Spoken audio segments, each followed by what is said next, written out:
Ultimate Martial Divine King, episode 99.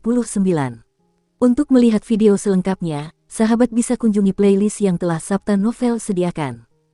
Yuk mari, kita berimajinasi bersama dan masuk ke alur ceritanya.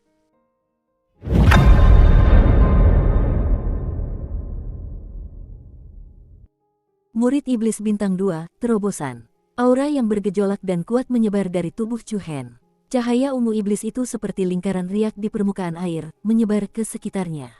Bahkan bebatuan dan tanah di bawahnya terbelah menjadi retakan yang dalam. Di kedalaman mata iblis ungu tua Chu Hen, dua titik cahaya hitam aneh tiba-tiba muncul. Itu jahat dan misterius, berdengung. Kemudian, aura Chu Hen mulai menyatu. Cahaya ungu di pupil matanya perlahan memudar dan kembali digantikan oleh warna hitam normal. Pada saat yang sama, kekuatan yang lebih kuat dan bergelombang dari sebelumnya mengalir dengan gembira di tubuh Chu Hen seperti sungai. Kekuatan asal sejati yang melimpah menyelimuti tubuh Chu Hen, luar biasa kuatnya. Merasakan kekuatan asal sejati di tubuhnya, wajah Chu Hen tanpa sadar menunjukkan kegembiraan yang mendalam. Tingkat 6 alam penghubung natal. Batas garis keturunan tubuh suci murid iblis sungguh kuat, seru Chu Hen dalam hati. Terobosan murid iblis bintang 2, bersama dengan ranah Chu Hen, juga meningkat. Ini adalah kekuatan garis keturunan salah satu dari 10 tubuh suci teratas. Namun, ini baru permulaan. Tubuh suci murid iblis memiliki total 9 tingkat. Dari bintang 1 hingga 9 bintang, setiap terobosan akan diberkahi dengan keterampilan mata dan kekuatan baru. Kekuatan sinar kepunahan murid iblis bintang 2 akan berlipat ganda, dan juga bisa memata-matai pikiran batin orang lain. Menurut penjelasan senior Li Wuxiang di Gunung Qisen, kekuatan yang dimiliki oleh murid iblis bintang 3 adalah keterampilan mata yang sesungguhnya. Tentu saja, jika Chu Hen ingin menyempurnakan evolusi murid iblis, syarat pertama adalah kultivasinya sendiri dan pengendalian kekuatan garis keturunan tubuh suci murid iblis. Kedua faktor ini sangat diperlukan. Sulit untuk berevolusi dan menembus batas garis keturunan, apalagi tubuh suci. Namun setelah terobosan dan evolusi itu selesai, manfaat yang akan dibawanya kepada kultivator bela diri sudah jelas dengan sendirinya. Murid iblis, Chu Hen mengepalkan tangannya pelan, dan secercah tekad terpancar di matanya. Setelah itu, Chu Hen tak dapat menahan diri untuk tidak memikirkan batas lain garis keturunannya, tubuh chaotic. Semenjak tubuh chaotic terbangun, tidak ada pergerakan sama sekali. Kekuatan macam apa sebenarnya yang dimiliki tubuh chaotic? Atau apakah ini batas garis keturunan ini? Dengan bantuan tubuh chaotic, energi sejati Chu Hen bahkan lebih brutal daripada orang biasa. Bukan hanya darah esensi naga pemburu darah dan serigala iblis glasial yang gagal membunuh Chu Hen di istana bawah tanah pegunungan tanpa tulang terakhir kali, tetapi Chu Hen malah menyerap energi di dalam mereka. Ini semua karena tubuh chaotic. Dari sudut pandang Chu Hen, tubuh chaotic mungkin memiliki kekuatan yang lebih menakjubkan. Hanya saja dia tidak mampu untuk menyelidikinya sekarang. Lupakan saja, mari kita lakukan selangkah demi selangkah. Chu Hen menghela napas lega. Setelah sedikit menenangkan emosinya, ia mengangkat kepalanya dan menatap matahari terbit di cakrawala. Aku tidak pernah menyangka akan duduk di sini semalaman. Chu Hen bergumam sendiri sambil menggelengkan kepala dan tersenyum. Ia berdiri dan hendak pergi ketika ia tak kuasa menahan diri untuk tidak terkejut. Ia melihat tanah di sekitarnya dipenuhi bangkai binatang buas beracun. Ada yang besar seperti serigala, yang kecil seperti ular dan serangga. Ada juga beberapa binatang berbisa lainnya. Sekilas, setidaknya ada 40 hingga 50 ekor. Apa ini? Chu Hen sedikit tercengang. Baru kemudian ia menyadari bahwa ia berada di tepi pegunungan danau surga.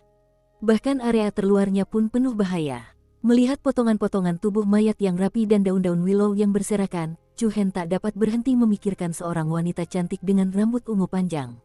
Apakah itu Guru Silan? Chu Hen melihat sekelilingnya, tetapi tidak melihat seorang pun. Melihat pemandangan di depannya, hati Chu Hen dipenuhi rasa syukur. Guru Silan ternyata telah merawatnya semalaman. Sampai saat itu, dia bahkan belum mengatakan sepatah kata pun padanya. Saat langit berangsur-angsur cerah, para siswa di tenda mulai bangun satu demi satu. Chu Hen juga kembali ke tenda tempat Mu Feng dan Hao Xi menginap. Sial, tikus, bagaimana kau bisa pulih secepat itu? Obat ajaib apa yang kamu makan? Begitu Chu Hen memasuki tenda, dia mendengar teriakan Mu Feng seolah-olah dia telah melihat hantu. Setelah itu terdengar suara lemah Hao Xi. Aku tidak, aku hanya memakan buah yuan darah yang diberikan junior Chu Hen kepadaku. Siapa yang ingin kau tipu? Bagaimana buah Yuan darah bisa memiliki efek seperti itu? Mu Feng sangat skeptis. Bahkan Li Huiye yang berada di samping pun memasang wajah bingung. Ada apa? Berapa banyak dari kalian? Tanya Chu Hen. Beberapa orang menatapnya dengan heran. Li Huiye memimpin dan berkata, Senior Chu Hen, luka Haozi sembuh dalam semalam. Kemarilah dan lihatlah. Oh, Chu Hen mengangkat alisnya dan bergegas berjalan di depan mereka. Ia melihat wajah Haozi merona dan matanya berbinar. Dibandingkan kemarin, semangatnya jauh lebih baik. Yang lebih mengejutkan lagi adalah luka-luka di tubuhnya sudah sembuh semua dan pada dasarnya telah membentuk koreng. Ini sungguh aneh. Bagaimana orang normal bisa pulih secepat itu? Mu Feng sangat bingung. Dialah yang paling jelas memahami tingkat keparahan cedera Haozi. Kemarin, Mu Feng yang menggendongnya kembali. Saat itu, tubuh Haozi bisa dibilang penuh luka dan memar. Beberapa lukanya begitu dalam hingga tulang-tulangnya terlihat. Jika bukan karena Zuomo dan mentor lainnya yang menyelamatkannya tepat waktu, rumput di makam Haozi akan tumbuh lebih dari 1 meter tahun depan. Namun, dalam waktu kurang dari sehari, Haozi bangun dari tempat tidur dan melompat-lompat seolah-olah tidak terjadi apa-apa. Sungguh tidak masuk akal. Senior Haozi, apakah kamu merasakan sesuatu yang aneh? Tanya Chu Hen dengan suara berat. Haozi menggelengkan kepalanya, menunjukkan bahwa dia baik-baik saja. Mata Chu Hen menyipit. Buah Blood Yuan memang tidak memiliki efek seperti itu. Jika memang begitu, hanya ada satu kemungkinan. Haozi senior, batas garis keturunanmu mungkin telah mempercepat pemulihan lukamu. Batasan garis keturunan. Beberapa dari mereka memperlihatkan ekspresi terkejut. Mata kecil Haozi masih agak bingung. Batas garis keturunanku sepertinya tidak memiliki kemampuan seperti itu. Kalau tidak, ketika aku hampir lumpuh oleh He Chao dan saudaranya, kaulah yang membawaku untuk merawat mereka. Chu Hen tersenyum, mungkin karena saat itu, garis keturunanmu belum mencapai batasnya, dan belum ada semacam kekuatan yang terbangun. Kemarin, buah asal darah itu meningkatkan kekuatan batas garis keturunanmu, jadi memberimu kemampuan lain. Dan kemampuan ini tanpa disadari membantu Anda menyembuhkan cedera Anda. Pemahaman Chu Hen saat ini tentang batas garis keturunan tidak seperti saat dia masih bodoh. Di dunia yang tak terbatas, semua jenis bentuk tubuh dapat muncul. Li Huiye mengangguk setuju. Apa yang dikatakan senior Chu Hen masuk akal. Baiklah, ini adalah penjelasan yang paling mungkin untuk saat ini. Mu Feng mengangkat bahu dan menepuk bahu Haozi. Syukurlah kau baik-baik saja. Kemarin, kau hampir membuatku takut setengah mati. Dukung terus channel YouTube Sabta Novel. Kamu pantas mendapatkannya. Li Huiye memarahi. Sudah kubilang sebelumnya bahwa Qi Yuan bukan orang baik, tapi kau bersikeras menyetujuinya. Kalau bukan karena kedatangan senior Chu Hen yang tepat waktu, kau pasti sudah melibatkan Haozi dan menjadikannya makanan monyet. Mu Feng mengerutkan bibirnya. Dia salah, jadi dia malu untuk membantah. Sesaat kemudian, di ruang terbuka di luar kamp, para siswa prefektur Tensei berkumpul di sini. Dengan Si Lan sebagai pemimpin, beberapa tutor berdiri di depan, siap mengumumkan materi selanjutnya. Guru Zuomo, benar sekali, kata Si Lan lembut. Zuomo mengangguk pelan, lalu melangkah maju dan menghadap para siswa. Selanjutnya, ada 2 pilihan di depan kalian. 2 pilihan, ada sedikit keributan di antara kerumunan. Mungkinkah ada pengalaman baru? Saya yakin semua orang pernah mendengar tentang tempat bernama Kota Lonceng Suci, kata Zuomo dengan suara jelas. Kota Saint Bell. Tempat macam apa itu? Tanya Mu Feng ragu. Zhou memutar matanya dan berkata, Kota Lonceng Suci adalah kota kuno yang berusia 2 hingga 300 tahun. Kota ini dihuni oleh suku kecil yang tinggal di pegunungan Danau Langit. Konon, kota Saint Bell pernah melahirkan beberapa Pattern Master di masa lalu. Setelah itu, hanya ada sedikit berita tentang suku ini. Pattern Scribe adalah profesi yang langka dan sangat dihormati. Para master pola menjelajahi dunia dengan meringkas dan menggambar rune misterius. Mereka memurnikan eliksir, menyusun susunan spiritual, menempa senjata, dan sebagainya. Ada banyak profesi unik dengan para master pola sebagai kelompok inti. Misalnya, senjata biasa dapat meningkatkan kekuatan penggunanya 2 kali lipat. Tetapi begitu seorang master pola mengendalikan kekuatan rune dan menambahkan rune misterius ke senjata, kekuatan senjata akan meningkat pesat dan dapat meningkatkan kekuatan pengguna lebih jauh lagi. Keterbatasan seorang seniman pola sangat besar, tetapi jumlah seniman pola juga sangat sedikit.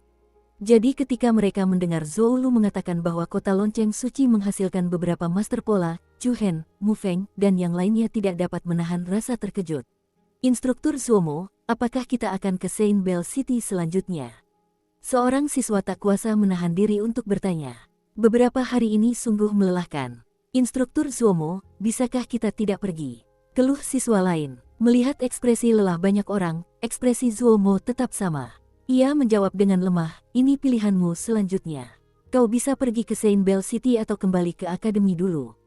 Yang terpenting, saya perlu mengklarifikasi bahwa rute menuju kota Saint Bell melewati puluhan mil pegunungan dan hutan. Anda mungkin akan menghadapi beberapa binatang iblis yang merepotkan. Kami akan melakukan yang terbaik untuk melindungi Anda, tetapi kami tidak dapat menjamin keselamatan Anda 100%. Mendengar ini, banyak orang langsung mengumpat dalam hati. Lalu apalagi yang bisa mereka katakan? Mereka harus pergi ke Saint Bell City dan kehilangan nyawa. Apalagi yang bisa mereka lakukan? Meski begitu, masih ada beberapa siswa yang menunjukkan ekspresi antusias. Mereka jelas sangat tertarik dengan apa yang disebut kota Saint Bell ini. Selain itu, siswa yang mengalami luka parah tidak akan berpartisipasi dalam misi ini. Sampai di sini, Zuomo tanpa sadar melirik Haozi yang berdiri di samping Chu Hen. Melihat Haozi yang penuh energi dan matanya yang cerah, Zuomo tak kuasa menahan diri untuk tidak terkejut.